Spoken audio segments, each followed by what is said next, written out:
అరటి తోటలోకి వెళ్ళి హనుమ యంత్రం కానీ హనుమ బొమ్మ కానీ హనుమ అని రాసి కానీ మీరు అక్కడ పెట్టి మీరు కానీ ఆ రోజున ఉపాసన చేశారా అరటి తోటలో, ప్రత్యక్షమైనటువంటి స్వరూపంతో స్వామి వచ్చి తీసుకుని తీరుతారని భయం ఇచ్చింది సంహిత.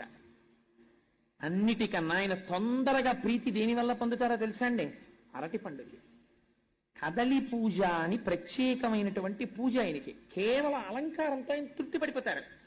అరటి గెలలిలా దిగేటట్టుగా అలంకారం చేసి అరటి చెట్లు కట్టి అరిటాకులేసి స్వామి చుట్టూ కూడా లేత అరిటాకులు పరిచి మీరు ఆయనకి బాగా ముగ్గిన అరటిపళ్ళు తీసుకొచ్చి అక్కడ పెట్టారనుకోండి, ఏదో ఒక రూపంతో మీకు ఈ కంటికి కనపడిన రూపంతో రాకపోవచ్చు, మీరు గుర్తు పట్టలేరు, కానీ ఏదో ఒక రూపంతో ఆయన వచ్చి తీసుకుని వెళ్ళి తీరుతారు.